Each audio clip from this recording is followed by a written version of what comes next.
do that then. That'll be good. Yeah. And then turn it on. Sure. Okay. Yeah. All I need to do is just touch the mouse, and it'll come right back. Yeah. Fantastic. Okay.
שלא ייגמר לעולם, החול והים וישרו של המים ורק השמיים תפילת האדם, החול והים וישרו shel hamayim berak hashamayim yadam. O Lord my God, I pray that these things never end. The sand and the sea, the rush of the waters, the crash of the heavens, the prayer of the heart, the sand and the sea, the rush of the waters, the crash of the heavens, the prayer of the heart.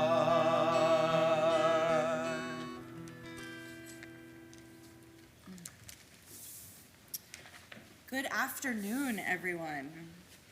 Thank you for joining us in our Yom HaShoah Holocaust Remembrance Day commemoration. We are told never forget. Never forget when we are teaching. Never forget when we are praying. Never forget when we are learning. Never forget when we are together. Never forget when we are at home. Never forget. Memory is crucial in Judaism. Memory is essential to who we are as a people. It binds us to others. It helps us to know to whom we belong. And in Judaism, memory is not passive, it is active. Understanding and interpretations of the past have shaped Jewish identity and collective memory throughout the ages. And Jews represent a unique fusion of history, memory, and peoplehood. As we gather to mark Yom HaShoah, you are helping memories and living go hand in hand. Soon, second-hand memories will be all that is left. And when the last survivor is able to share his or her story with us, it becomes our job to share their memories. As we remember one event in history this afternoon, where differences divided us and led to terror, I can't help but to think about our world today. As we sit in this room, I invite you to look around at the other people. Not one person in this room is exactly like you. Even if your belief systems align or not, we are all different. And what a blessing that is. Jewish theologian Martin Buber taught that we are each unique. He said that there are no two people exactly alike, because if someone was just like me, there would be no need for me to exist. So I challenge us to celebrate our differences and use them to unify us instead of divide us, to ask questions instead of tear down, to learn instead of ignore. Today, we remember those who perished in the Holocaust and hope for a world where one day our differences will no longer divide us, but instead bring us together in unity and in peace. It is now my honor to invite Stephen Winkler, the president of the board of the Jewish Federation of Greater Baton Rouge, to introduce our speaker, who will share her family's story with us this afternoon so we can help carry on those memories.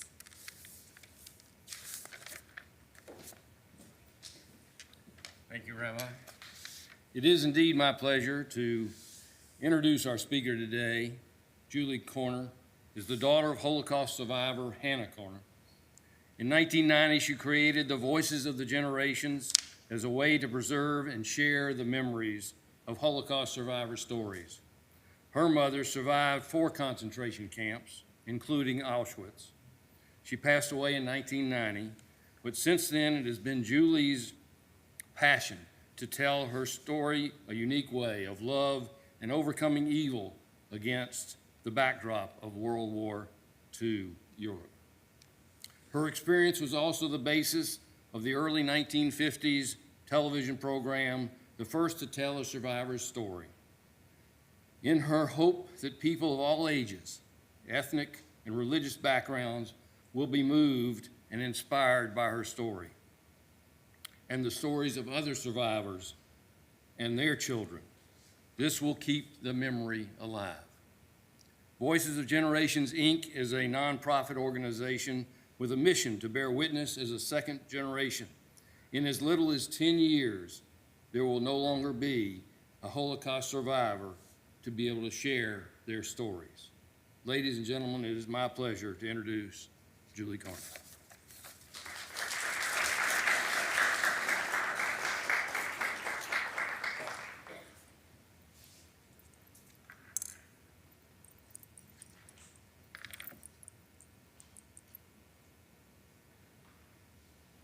Thank you very much. Can everybody hear me okay in the back? Great. This is a very special Yom HaShoah. 79 years ago today, May 5th, 1945, my mother was liberated. Doesn't happen often that I get the opportunity to actually speak on this day that it falls on Yom HaShoah. So being able to be with you today means so much to me, and to share my mother's story of survival. I'd like to thank the Jewish Federation of Baton Rouge and the UJCBR for inviting me to share my parents' story with you. I am the child of 2 Holocaust survivors with 2 different experiences of survival. Unfortunately, in today's world, which often exhibits a lack of civil discourse, we know that way too much discrimination, suffering, famine, and inhumanity still occur. I understand, and I'm sure you do too, that if we don't learn from history, we are doomed to repeat it. By learning from the horrendous experiences of the past, maybe we can work together to make the world a better place. We are never too old to learn. I am here today because when my mother died in 1990, it became my obligation to not stand idly by, but to honor her memory and her story by teaching it to others. Some of you here today are too young to have seen or even heard about a television show called This Is Your Life. Others of you may remember that in 1953, it was a show everyone watched each week, eager to find out who the surprise guest would be. I'm here today to tell you about one special This Is Your Life show, a show about my mother, Hanna Kohner. Although we are talking about a program produced over 70 years ago, this is not just about the past, but about the present and the future, for I have the responsibility of ensuring that Hannah's story is not forgotten. Shortly after my mother's passing, my colleague Judy Aronson and I began teaching a 7th grade Holocaust studies class using my parents' book, Hannah and Walter, A Love Story. The book was out of print, so we Xeroxed copies for the students to read. As a culminating event, we invited parents to join the students to watch the 1953 episode of This Is Your Life. On that day, I realized this was my life's mission, to carry on my mother's legacy. This has since become my life's work, Through Voices of the Generations, I would reach as many people as possible to tell the story of the Kohners' involvement in the tragedy we call the Holocaust. Consider the context. The show was produced 8 years after the war. People were not talking about the Holocaust in their homes, let alone on national television. You may be amazed that the show was in black and white and the first reality television show. We recognized then, and still do now, that this was the perfect vehicle to introduce the Holocaust, for it also tells a remarkable love story. The parents of the first class were so moved they suggested that we show it to the entire congregation. Since that time, it has been the centerpiece of my teaching. This practice of educating others about the Shoah had surprising outcomes. For example, I was invited to speak on a Sunday morning to the congregation of the 16th Street Baptist Church in Birmingham, Alabama, where in 1963, 4 innocent young black girls were killed in the bombing of their church. What happened there then had a tremendous impact on their community. I was worried the audience might not accept me.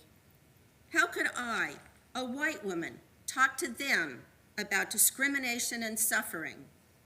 Would they understand what it meant to be the child of a Holocaust survivor? What could I teach them about hatred that they didn't already know? Yet, after the program was over, many of the people came up to hug me and to say they never knew how much we had in common. March of 2000 introduced me to a whole new group of students when the Los Angeles Archdiocese invited me to teach in their Catholic schools. I was surprised how little their students knew about the Holocaust. It heightened my passion to continue and expand the program. After presenting this program for 20 years as an individual, Voices of the Generations has become a nonprofit public charity and has published a curriculum in English, Spanish, and German. Unfortunately, passion and a good idea with sound educational principles are not enough. It has become even more important to continue my work.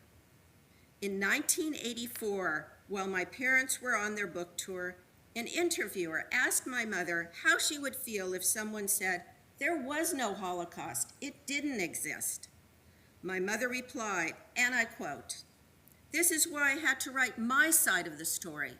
If we don't put it down and tell it to our children, the day may come when people may believe this really did not happen." Sadly, the day has come. It is my legacy, my responsibility to tell my mother's story and preserve the memory of the Holocaust. So please, join me now as we go back to May 27th, 1953. And after you see the original episode of This Is Your Life, you're going to see a 2-minute clip that was in 1984, an episode of Sun Up San Diego, which is in color. And you'll see the difference not only between the black and white and the color episode, but how Holocaust was viewed by the host in '84. And then I have some artifacts to share with you, and I'll take your questions.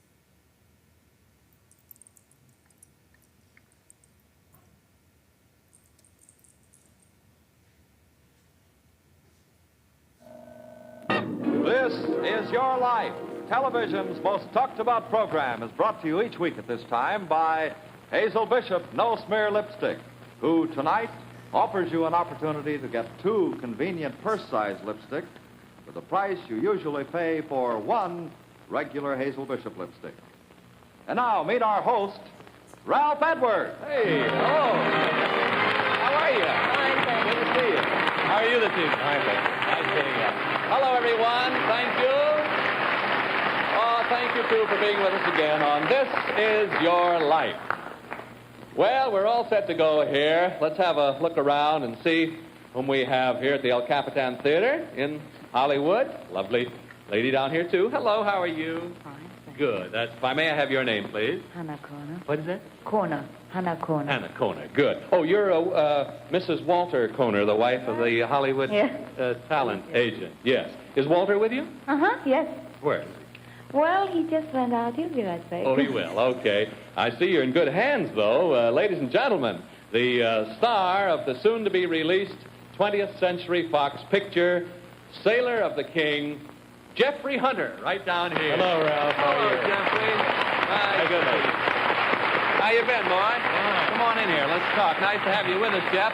And since you're here, how about having you help us find our principal subject, okay? Well, I'll do anything I can. All right. Would you just read for us what it says on the cover of this book, Jeff?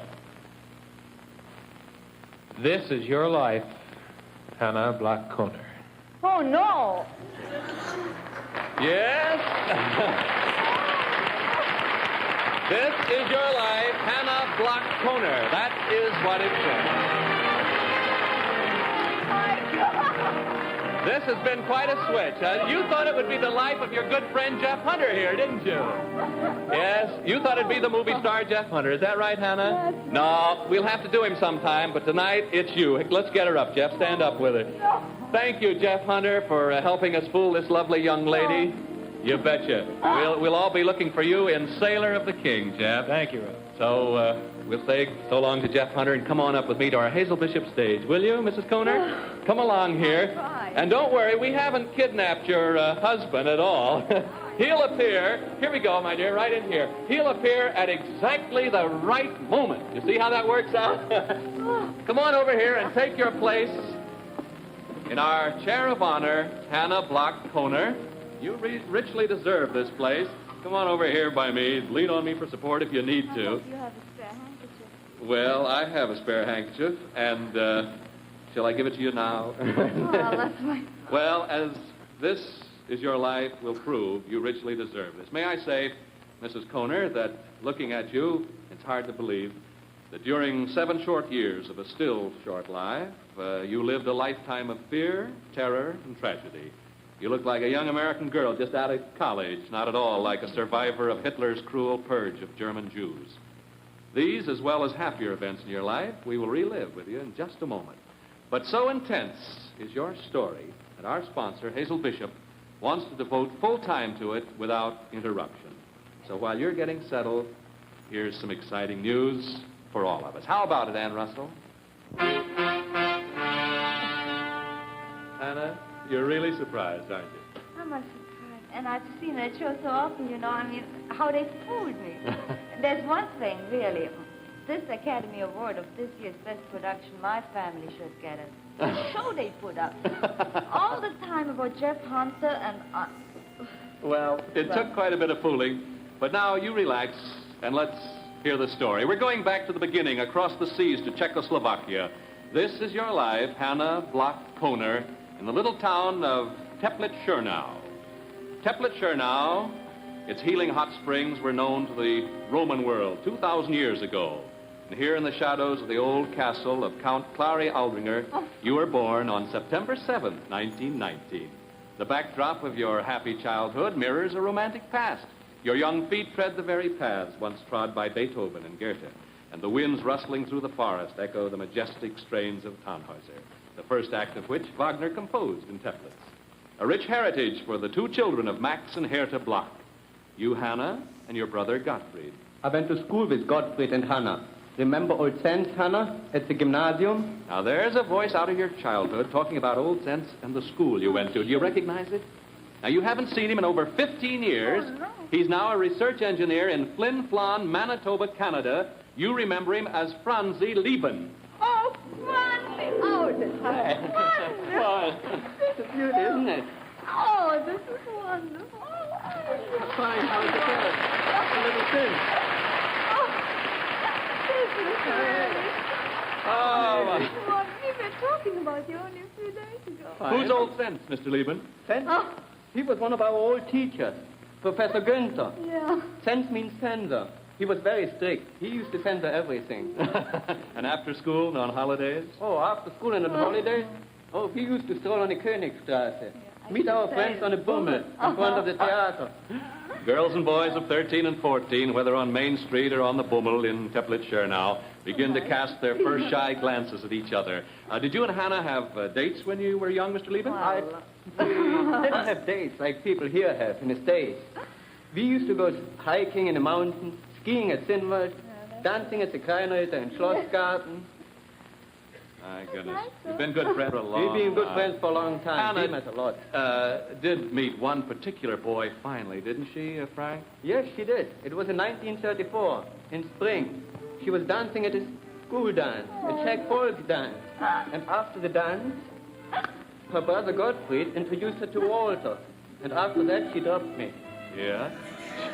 Who's Walter? Walter Kohner. Oh, Walter Kohner, your husband now, eh? I wonder where he is, Hannah. I lost him somewhere. He belongs to your life here, doesn't he, Hannah? Well, maybe he's more important to you later on. Now, what happened after 1934, Mr. Lieben? After 1934, I don't know. I went on to Prague, to the Polytechnical University, to study engineering. Walter, he went to Vienna to study at the theater of Max Reinhardt. What did you do, Hannah? Oh, I was still in school at that time, and then I went to another school in Marienbad. And then all of a sudden the war was there. You started, you did some hotel work, too, didn't That's you? right, in Marienbad. You've never heard of that place, I'm sure. Well, I have, having gone through your story. Oh, yeah, that's right. Thank you, Frank Lieben, for taking time out from a very busy life. Take a seat there in Hannah's path, please, if you will. Now, nice seeing him again after all these years. All this time, you and Walter are together whenever possible? Pretty much so. Though you were both young, your hearts told you that you belonged to each other. By 1938, Walter has made progress in the theater. Although there's turmoil brewing across the border, your future is still bright. On March 11, 1938, Hitler marches his soldiers across the Austrian frontier, and the Anschluss is accomplished. Still, you proceed with your wedding plans. Then, on October 1st, the Fuhrer's armies pour into the Sudetenland. Your hometown, Teplitz-Schernau, is the first to hear the rumble of the German tanks. The synagogue, where you and Walter worshipped, is the first to feel the flaming torch of the Nazi hatred. Did you actually see Hitler's troops march into your hometown, Hannah? But it must have been very awful. Things look more hopeful when 10 days later Walter gets his visa to go to the United States. Now, he promised to send for you, didn't he? Oh, yes, and he meant it, too. Yes. Where do you go after Walter gets the last plane out of Czechoslovakia? I went to Amsterdam, first in a little city close to Amsterdam where I had relatives, and I worked there as a servant. Yes. I was a very bad servant. Terrible. I didn't know how to cook and to clean or nothing. But you leave your Anyway. parents and your brother behind That's to right. seek refuge for your hopes in Holland. Did Walter, in America now, keep his promise to send for you?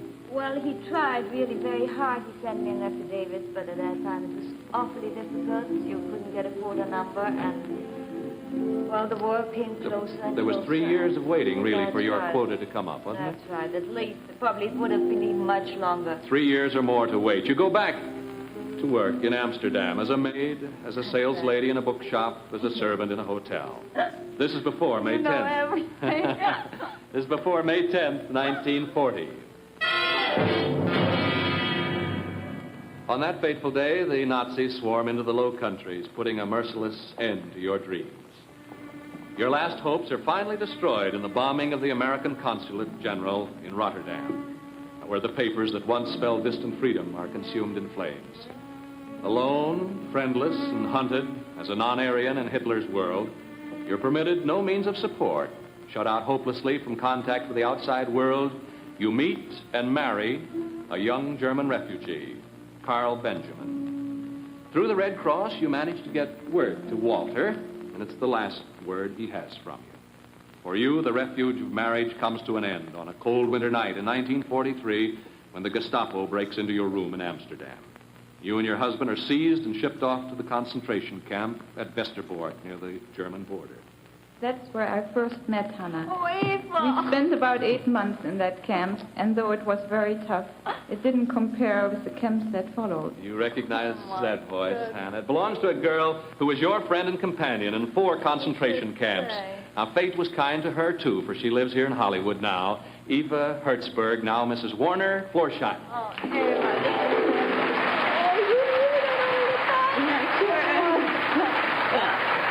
oh, my God. How they treat those things for me, I don't know. Were you and Hannah moved from that first camp together, Eva? Yes, together with a lot of others, we were packed into cattle cars and shipped off to Theresienstadt in Czechoslovakia.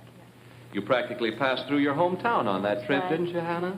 You could see it from the grill work of But the... it wasn't No. nice homecoming. How long were you in this camp, Eva? Only a couple of weeks. Then we were sent off to the extermination camp at Auschwitz in Poland. It was... It was very cold there, and we only had the thin little dresses we wore, and 10 girls had to share 2 bunks.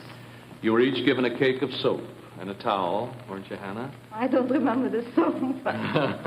Well, you were sent to the so-called showers, and even this was a doubtful procedure because some showers had regular water, others had liquid gas, and you never knew which one you were being sent to. You and Eva were fortunate, others were not so fortunate, including your father and mother and your husband, Carl Benjamin. They all lost their lives at Auschwitz. You learned that your brother Gottfried was here at Auschwitz, too, didn't you, Hannah? Yes, well, that was fantastic. Through the underground, you got a message to him, didn't you? Oh, that was his birthday on the 15th of October. My name was called, and there stands a doctor.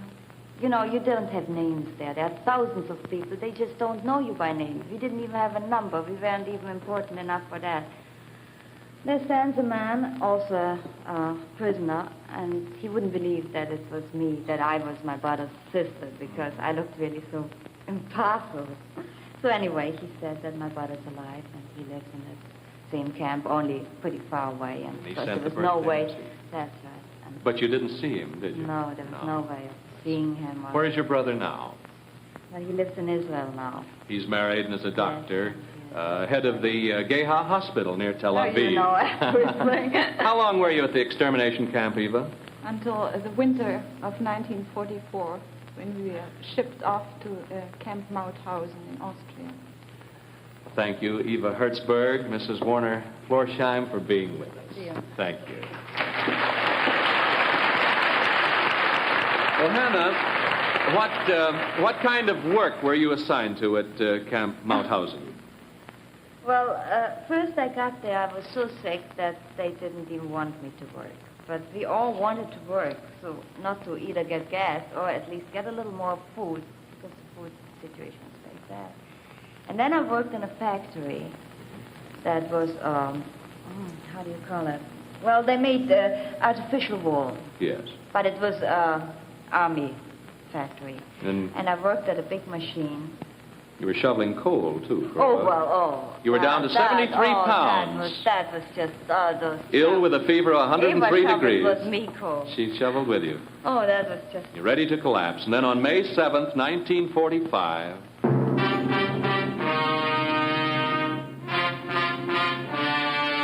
V for victory and liberation by Patton's unforgettable Third Army. A day you and the other prisoners at Camp Mauthausen will never forget, Hannah. The nightmare that lasted 7 years is at an end as an American Army truck rolls to a stop before the prison gates.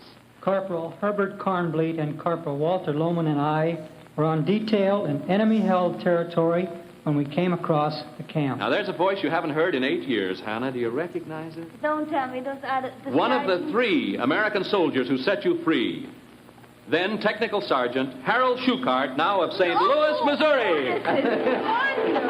Oh, this is wonderful. We tried to reach you and you never could. Oh, I'm so happy to see you. I wouldn't recognize you anymore. Hannah gave you a message for someone in America, didn't she, Harold? Yes, I wrote a letter to Walter Kohner in Hollywood telling him that Hannah was still alive. Yeah. A letter that didn't reach Walter until much later. But we're getting ahead in our story. You 3 boys saw to it that the girls were fed and clothed, didn't you, Harold? Yes, I returned to my headquarters, and they came over and took care of them immediately. Later on, I saw Hannah and some of the others at a rest camp. Wonderful. You probably had I should say. sometimes wonderful times together there. Oh, this is wonderful. What do you do now, Mr. Schuchart? I know that Hannah'd be interested. I'm with the William I. Lipman Company, advertising specialties in St. Louis. I see. You Well, came from he's a St. Louis. lieutenant now, This too, is in the really reserve. Isn't that wonderful? wonderful. Join Hannah's pass there, please, and thank you, Lieutenant Harold Schuchart, for your part in Hannah's life. I'll see you after one. Take it easy. July 1945. You'd regained some of your strength by then, hadn't you, Hannah? So you're sent back to Holland. None of your friends, none of your husband's relatives are alive. One day, alone in an American Red Cross station, you hear of an old girlfriend from Prague. Now, who was that, Hannah? Magda? You heard of her. Magda, I should say. And her husband, Dr. Von M. de Boas. They were real friends in need to you, weren't they? Their home was a haven for you and for your friend Irene Sachs and for many others. Yes, it was there that I first met Hannah. Oh, no. We lived together and we became good friends. I don't Whose voice is it, Hannah? Any idea? Irene? Yes, she found refuge with the kindly Von M. de Boas family like you. She came to America. Here she is from New York City, your good friend whom you haven't seen in 8 years, Irene Sachs.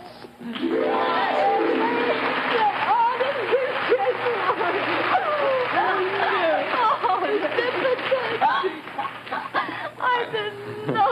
Irene, while you and Hannah were living with the Von M. de Boas family in Amsterdam in August of 1945, you witnessed perhaps the happiest day of her life, didn't you, Irene? Yes. One day a young American sergeant came to the door and asked and asked whether Hannah Bloch Benjamin was living there. I said, yes, I went to get her. The sergeant didn't give his name? No, he didn't have to. I knew it could only be one man. Did you guess immediately who it was, Hannah? Well, to tell you the truth, first I thought she was kidding, when she said there's a soldier down there.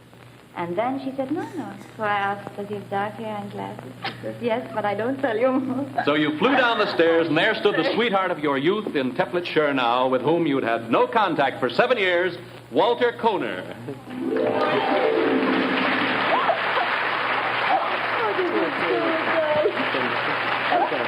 Sit down here by your lovely wife, Walter, and Irene Sachs, thank you. Thank you for being with us. Walter, come on over here. We're all anxious to find out how in the world you ever found Hannah. Did Harold Schuchart's letter reach you?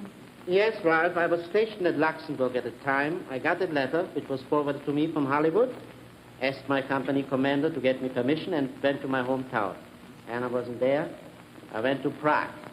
No Hannah. On my way out to Prague, one day I see a familiar figure to me. It was her brother, who just came back a couple of days before from a concentration camp. Told me that Hannah was alive, didn't know it. So he told me maybe she is back in Amsterdam.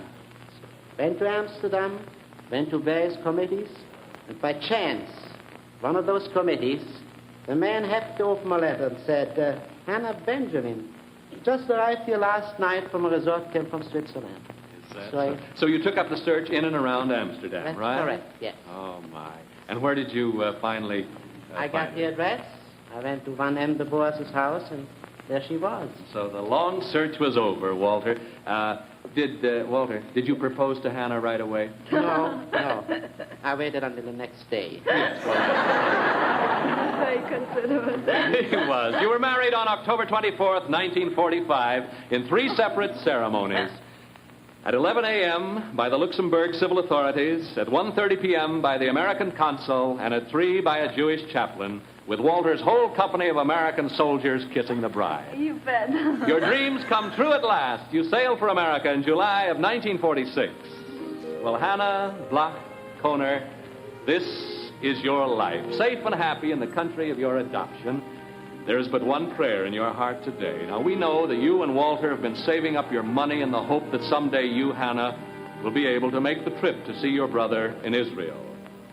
Well, Hannah, Hazel Bishop has moved that far-off day into the present. The last time you were in touch with Gottfried was in a Nazi concentration camp nearly 10 years ago. Now, here he is from Israel, your brother, Dr. Gottfried Bloch.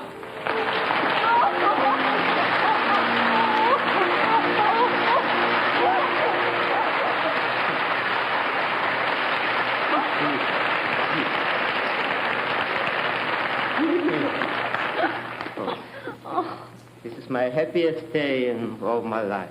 I know that, Doctor, and I'm sure it is for Hanna. It's a happy day for all of us. Come on, sit down. How was the airplane trip and everything? Oh, very fine. Just wonderful. Oh, it is still a miracle to me. 3 days ago, I have been in Israel. No idea.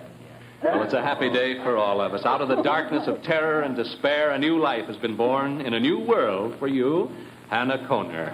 This is your life. Even as your heart goes out to those less fortunate than you rejoice humbly in the bounties America has given you. Your past and your present have gathered around you, Hanna. Now, what of the future, eh? Well, Hazel Bishop will have something to say about that, too, right after this word from Bob Ward. Well, how did Brother look to you, Hanna? Oh, he looks just wonderful. All your past gathered around you here, Hanna, were flown to Hollywood as guests of Hazel Bishop by TWA. They fly the finest. They fly TWA, luxurious 300-mile-an-hour Transworld Airlines Constellations, the airline that flies 3/4 of the way around the world. Experienced TWA pilots, courteous, efficient hostesses, all assure our Hazel Bishop guests flying with the finest with TWA. And they all have accommodations at the Hollywood Roosevelt Hotel, where right after the show, Hazel Bishop is giving a party in your honor, just for you folks, so that you can get to talk to Brother and Eva and Irene, the whole gang, and Francie. Oh, yes, so that you and Walter can relive this memorable night again and again. Hazel Bishop is presenting you with a 16-millimeter sound film of this program, you see, together with a 16-millimeter sound projector from the famous Spiegel catalog, a home shopping book you can count on for everything you need. Now, as a lasting memento of your appearance here on This Is Your Life, Marshall Jewelers, 5th Avenue at 56th Street, New York City, have designed for you this lovely 14-carat gold charm bracelet. Now, each charm represents an important event in your life, a memorable moment there. And as a companion piece to the bracelet, there you are, Hanna. Here's a Hazel Bishop jeweled lipstick for you. I know you want that. I do. They made it all possible. Thanks. The never-to-be-forgotten tragic experiences of your life, Hanna, have been tempered by the happiness you've found here in America, but there's still countless thousands of others like you who are still in desperate need of the barest living essentials, homeless, friendless, alone. They're scattered over all parts of the world. Their sole hope for help lies in the work being done by the United Jewish Appeal.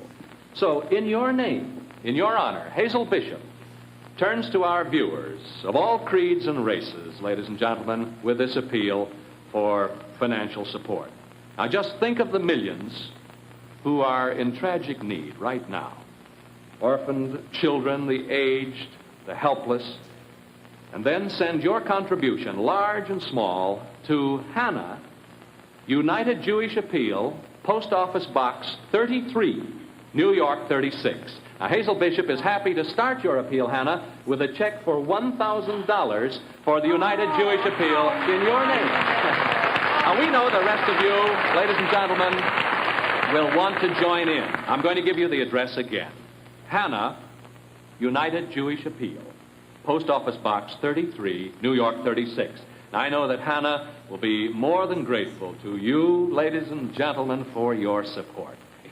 This is your life, Hanna Kohner. To you, in your darkest hour, America held out a friendly hand. Your gratitude is reflected in your unwavering devotion and loyalty to the land of your adoption. May you and Walter be ever happy together. It's been a privilege to have you as our honored guest, Hanna, to bring Brother Gottfried here to you. Thank you. May God bless you. Walter, thank you, too.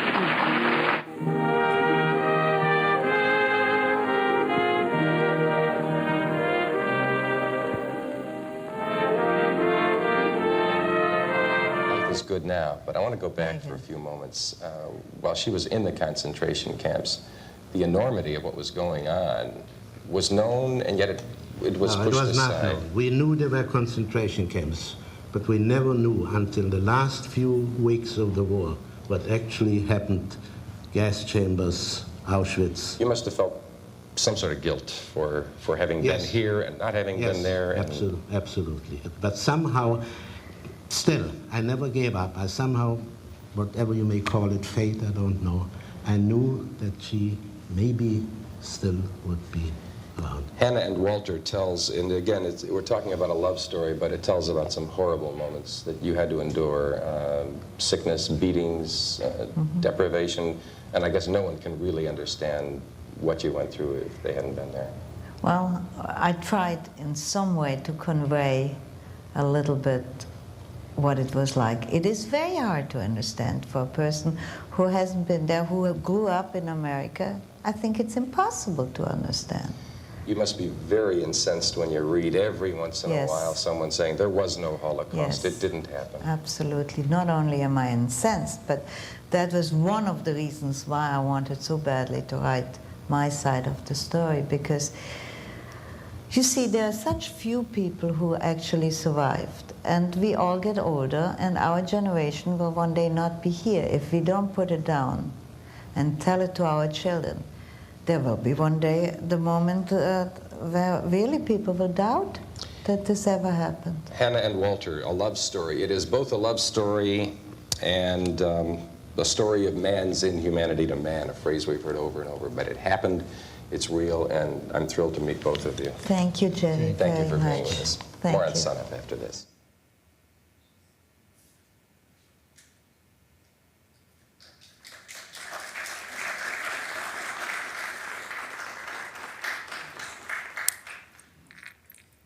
Thank you.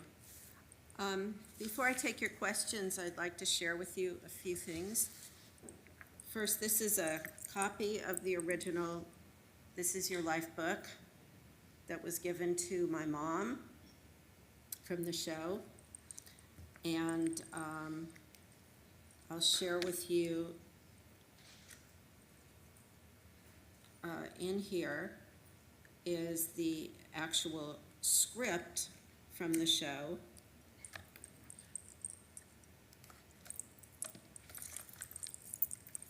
And on the left side is the envelope that was sent to my dad from Sergeant Schuchart from Mauthausen. And what it says is, well, what my mother said, of course, was, yes, I'd be happy if you could notify my old fiancé. And so Sergeant Schuchart said, well, I'd be happy to. Where can I send the letter? And she said, well, he lives on Sunset Boulevard in Los Angeles. Now, I don't know how many people have been to Los Angeles. Okay, well, by that laughter, quite a few. For those who haven't, Sunset Boulevard is our major street, 27 miles long from the ocean to downtown. And he said, I'll do the best I can. So it says, hold for Mr. Walter Kohner, Los Angeles, USA, California, Sunset Boulevard, ? And of course, back in 1945, there were less buildings, and it actually arrived in what was my uncle's business. My father was then stationed at Radio Luxembourg, so he sent it, my Uncle Paul sent it then to where my father was stationed at Radio Luxembourg, and then you heard him say that he received it and went on a search through Europe to find her, which he did he found her in Holland, and went to the repatriation center where there was a list of returnees, and then went to her house where she was living at the Van Emdeboas and found her. But just, I mean, you can see the threads of how these things happened. So, and this, of course, was the actual script between Ralph Edwards and the various people that came on the show. So let's open it up for a few minutes of questions. We have a mic that we can also bring around if you feel more comfortable doing that.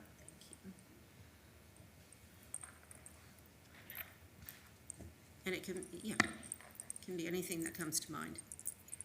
Please. What do you think your mother would say today? I'll repeat that.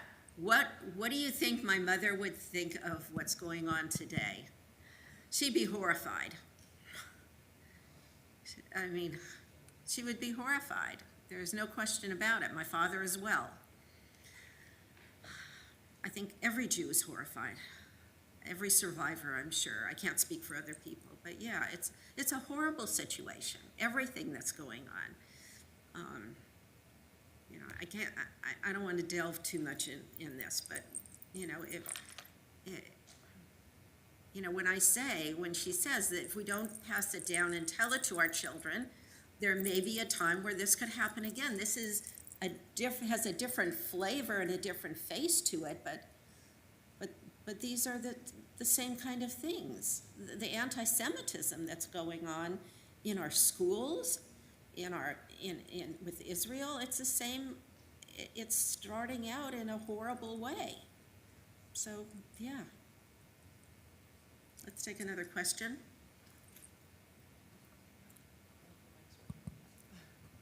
Thank you so much for coming. Thank you. Your mother has such a lovely energy on the video. One of the things I was wondering is, growing up, you know, with a Holocaust survivor as a parent, sometimes you read in books what that felt like as a child. You know, how did that affect your upbringing? If you're comfortable to tell a little bit about that. Sure. That's a question that's asked every time that I come to speak, of course. I'm an only child. I was raised with very overprotective parents because of the fact that my mother had survived and she lost her parents. I lost my grandparents in Auschwitz. And as I was growing up and asking where are my grandparents, she would say age appropriately what, you know, well, they're no longer alive, and then they died in Europe. And then, of course, as I got to being a teen, and I was going to Sunday school and Hebrew school, of course, I learned more what was going on, and she would tell me that's how they died. They died in the Holocaust. And it was just, I couldn't wrap my head around the fact that these were perfectly normal, kind, must have been kind people that were being killed. And it was very hard for me to understand. I think as a parent myself, my husband and I have one son who is now having a child in October. But we tried very hard to raise our child, not to be too overprotective and not with the same traits my mother had raised me. But it's hard not to carry it on generationally. Very difficult. So, some other questions? Yes.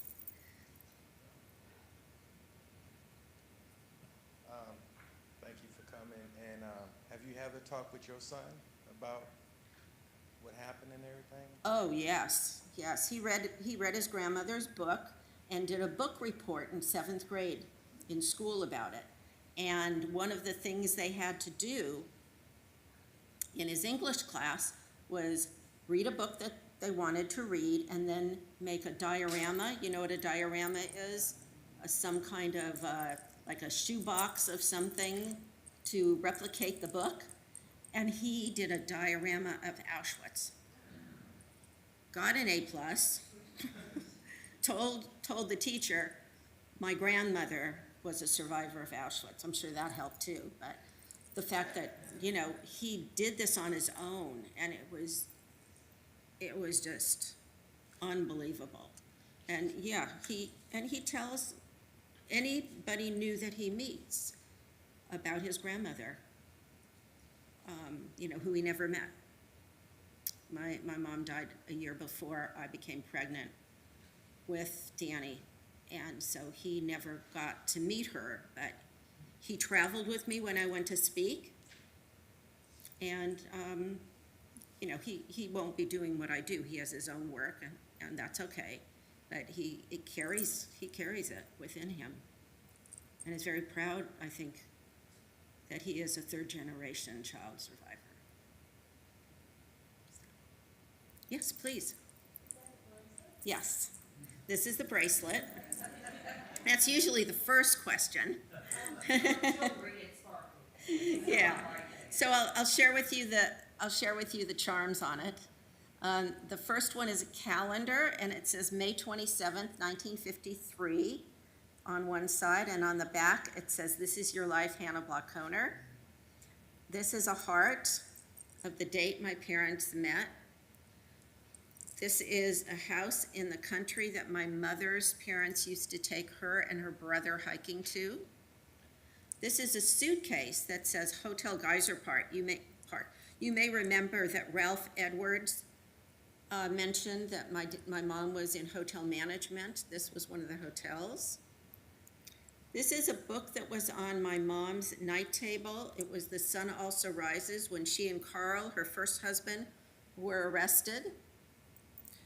This is my dad's Army Jeep and his sergeant's cap, the American flag, flag of Luxembourg, Star of David, and lastly, the Statue of Liberty representing freedom in America. So it was a beautiful representation, I think, of her life.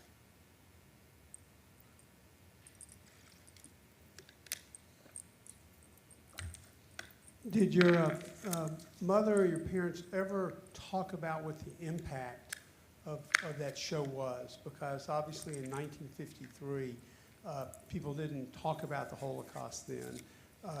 They didn't use that word in the show, I noticed. It didn't exist. And it must have been incredibly brave, actually, for the producers at the time to even do that. And I just wondered if your mother ever talked about the impact of that, what that show was. Let me tell you a little background. Some of you may wonder, how did my mom get on the show? This was 1953, as I mentioned in my opening remarks, 8 years after the war, where people didn't talk about, as I said, Holocaust the word didn't exist, but the war. So my father was a theatrical agent, and one of his clients was Ralph Edwards, the host from This Is Your Life. So most of his guests were actors and actresses. But he went to Ralph and he said, let me tell you about Hannah's life story. Now, Ralph wasn't Jewish. So he was so moved and inspired by Hannah's story, he said, we have to do this. We have to make the American people aware. Again, they barely were talking in their homes about this. So people didn't know. So he said, we have to go to the network, we have to go to the sponsor, Hazel Bishop, and we have to tell them they have to buy into this and we have to do it. It was not an easy sell. They agreed, and that's why they put my mom on the air as the very first Holocaust survivor. There were people that followed. There were actually rabbis that followed. I don't know if you were aware of that, but yeah. There were rabbis in the early 60s that followed, and other Holocaust survivors. As far as my mom, she had no knowledge of it. She really felt that she was really made to sit in the audience and help my father introduce Jeffrey Hunter, who was his client. So she was told to get all dolled up, sit in the audience, and I'm going, my father, behind stage, and when they call me out, I'm going to be surprising Jeffrey Hunter. And you're going to sit in front and keep Jeffrey Hunter company. So that was her route, as to what was happening. So I never had the opportunity. She died before I started Voices of the Generation. So we never had that conversation as to how she felt. But that's a little background on how she got on to the show. Any other questions? Yes, please. Have you ever come into contact with a Holocaust denier? Not outwardly, but people that, there was somebody, I've been doing this 35 years, somebody who just kind of gave the edge of do you really believe that this all happened this way? And I kind of said, you know what? Do you think the world is square or round? I said, if you think it's square, I can't have a conversation with you because it's round. So if you, I can't have a conversation with you about debating the Holocaust. If you feel that, if you're having a conversation with me that you don't feel that this existed, this is not something I can have a conversation with you about. Now, most of my audiences have been people that they've come here because they want to learn. So I don't, it's really hard to remember, but I don't think somebody outwardly has ever, outward.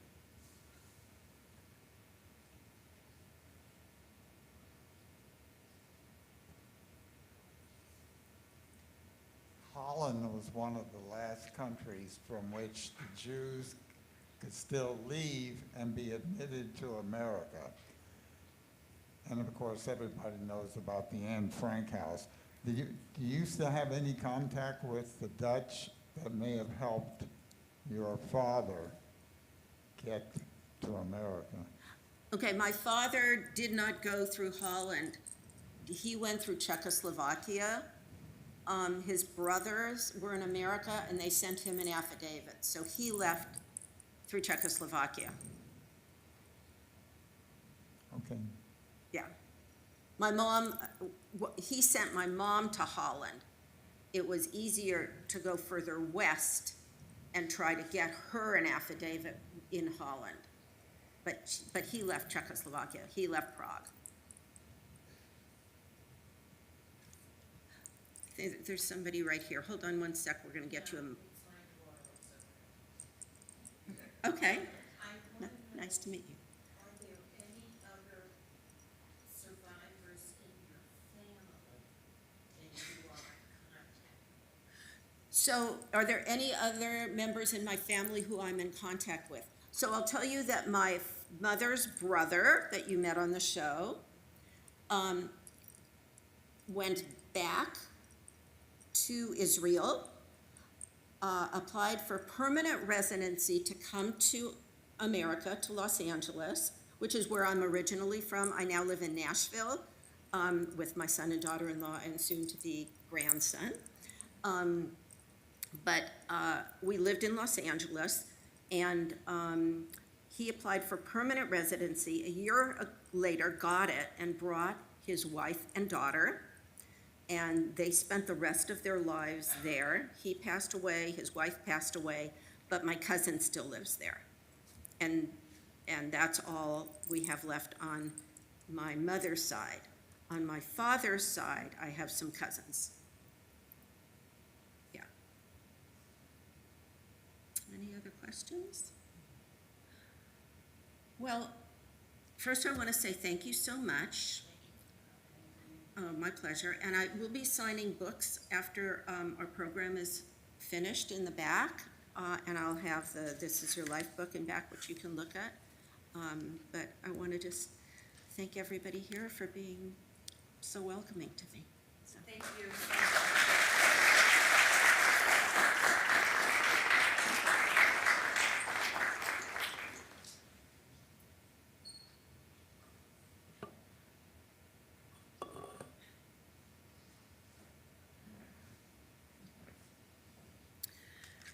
As we remember today the importance of sharing these stories and passing them on from generation to generation, let us also take a moment to remember all of those who were not as lucky, all of those who lost their lives to this terror, and let us offer some prayers for them.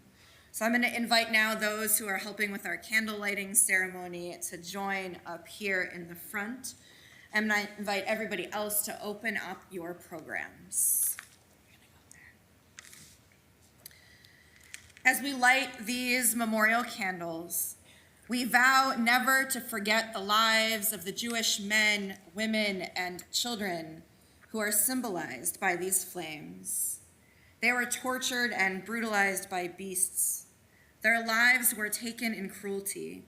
May we be inspired to learn more about our 6 million brothers and sisters as individuals and as communities, to recall their memory throughout the year, so that they will not die a double death.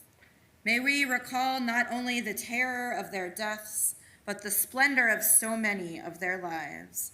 May the memory of their lives inspire us to hallow our own lives and to help live meaningful lives so that we may help to ensure that part of who they were shall endure forever.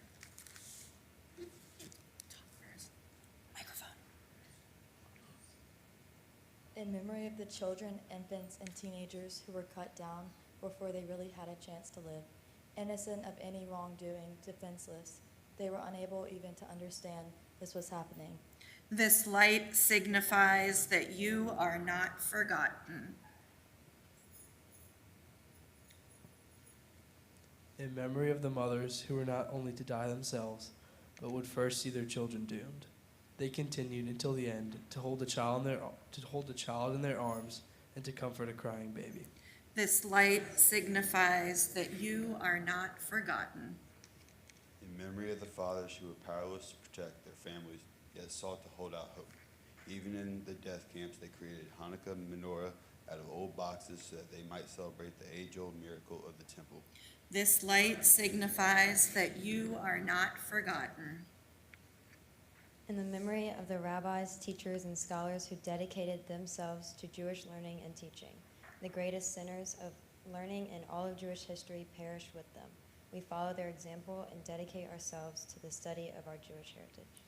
This light signifies that you are not forgotten. In memory of the Warsaw Ghetto fighters and all of the underground resistors who fought the Nazi killers with whatever weapons they could find. They didn't surrender, not until finally overcome by superior force. Their efforts helped to quicken the defeat of the Nazi rule. This light signifies that you are not forgotten. In memory of the martyrs who voluntarily gave their lives by going back to Hitler-controlled Europe in an effort to save their captured brothers, and to those who died while trying to bring boatloads of escapees through the British blockade of Palestine. This light signifies that you are not forgotten.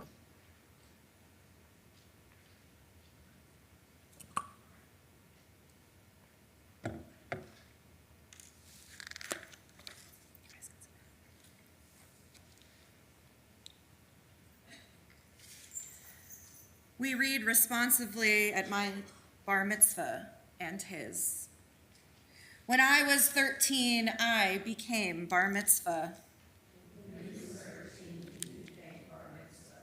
When I was 13, my teachers taught me to put tefillin on my arm.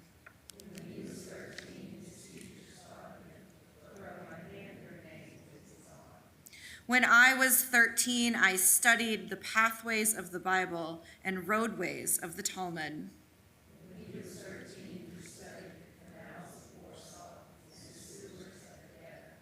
At my bar mitzvah, I took an oath to live as a Jew.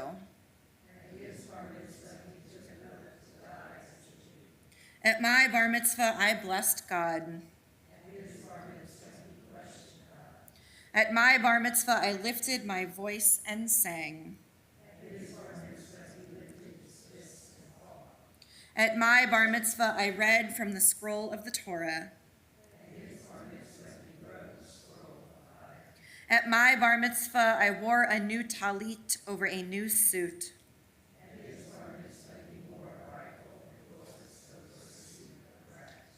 At my bar mitzvah, I started my road of life. At my bar mitzvah, my family and friends came to say l'chaim.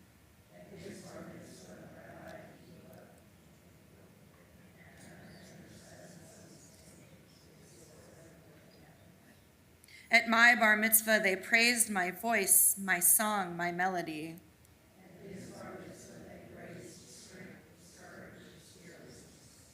When I was 13, I was called up to the Torah.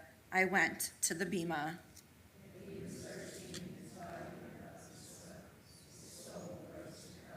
When I was 13, I became bar mitzvah and lives.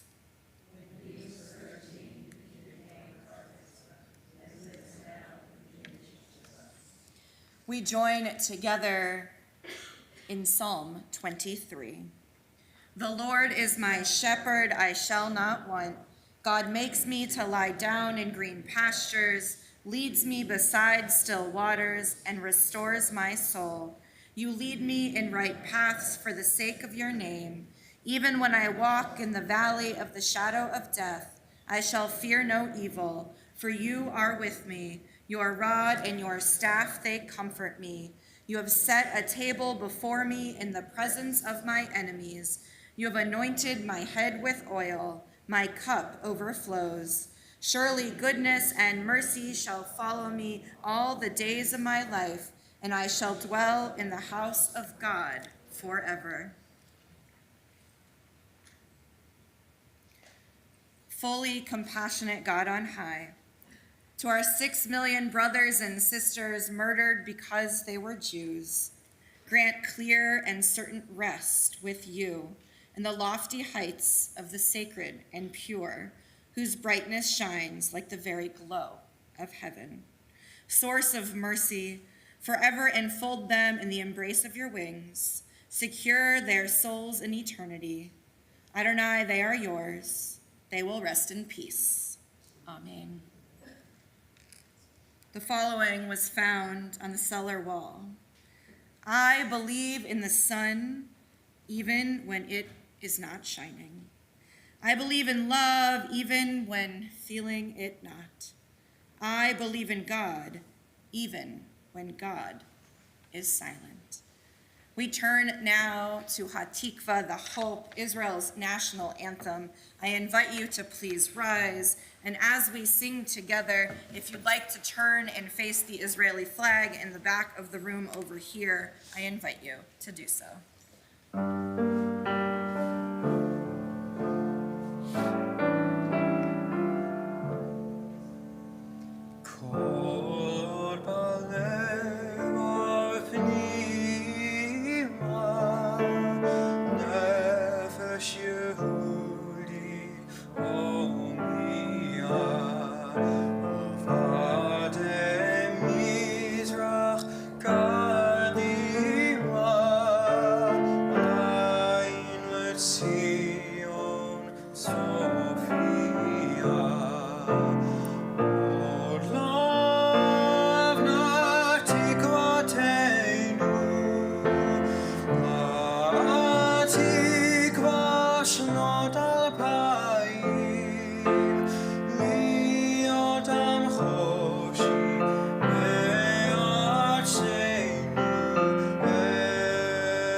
I invite you to remain standing as we turn together to the words of Mourner's Kaddish.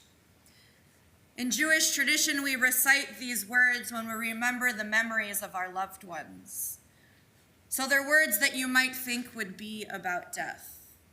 But instead, they are nothing about death. They are about life and the sanctity that we each have in our lives.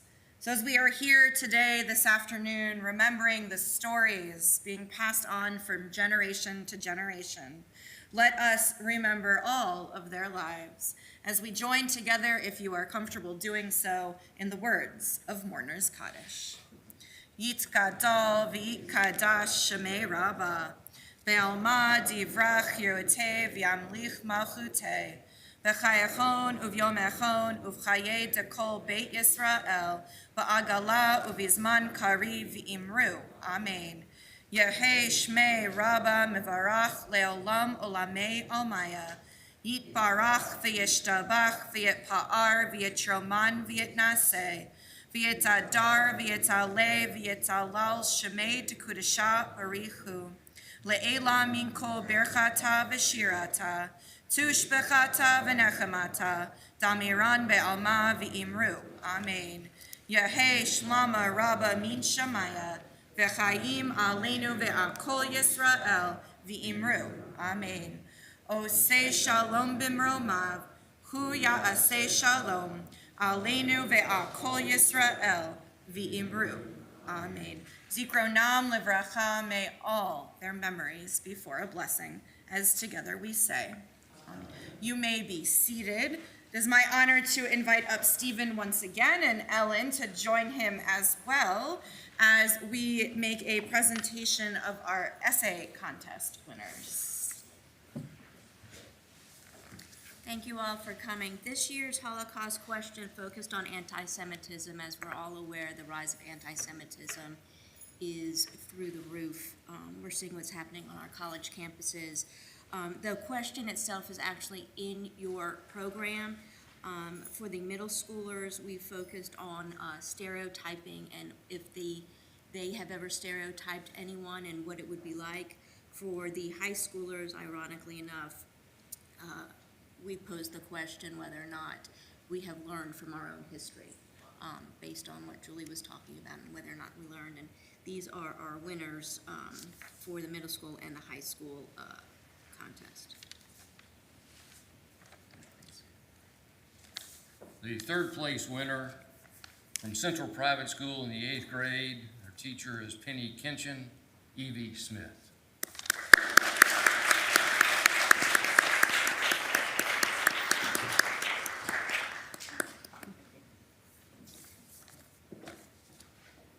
Second place from University Lab School in 7th grade, teacher Alexandria Bailey, Belina Veronis.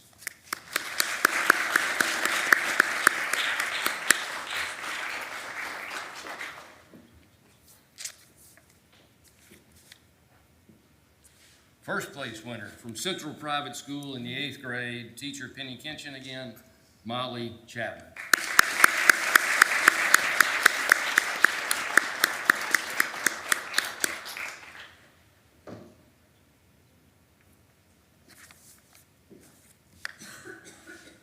The third place winner from Delcombe High School, which is like how many miles away from here? So we're just delighted you made the trip to join us here today. In the 9th grade, teacher Cheryl Freenu, Reagan Walter.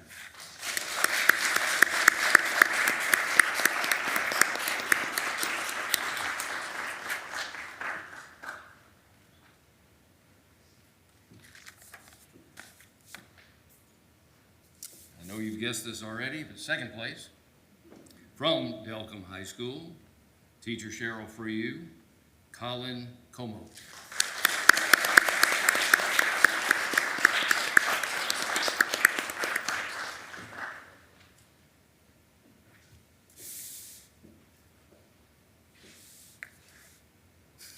First place, teacher Cheryl Freenu, Delcombe High School, 10th grade, Morgan Spencer.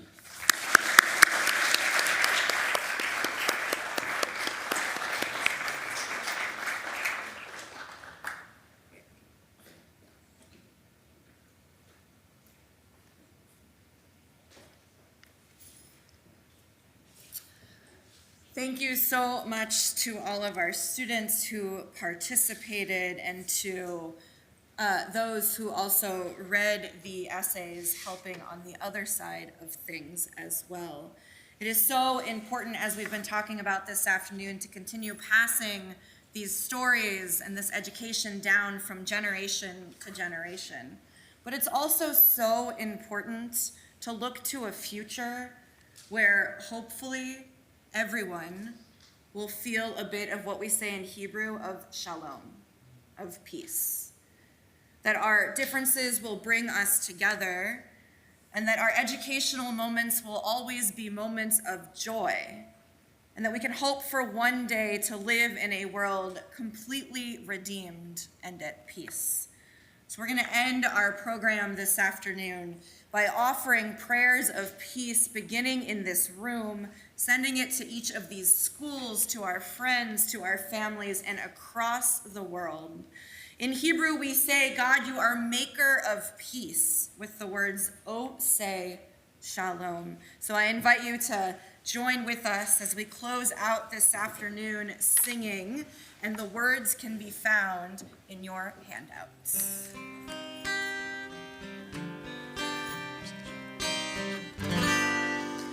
Ose shalom bimroma, uyase shalom aleinu, ve'al kol Yisrael, ve'imru amen. Yase shalom, shalom aleinu, ve'al kol Yisrael.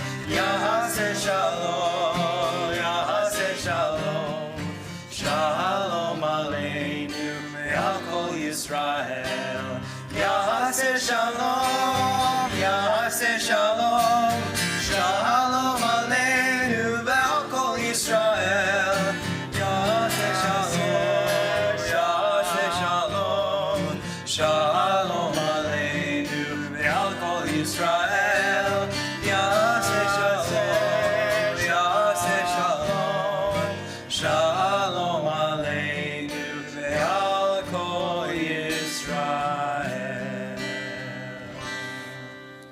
May each one of us be the light in the world to bring more peace to those in this room, those in our families, our community, and across the world. And may it be so, as together we say, Amen.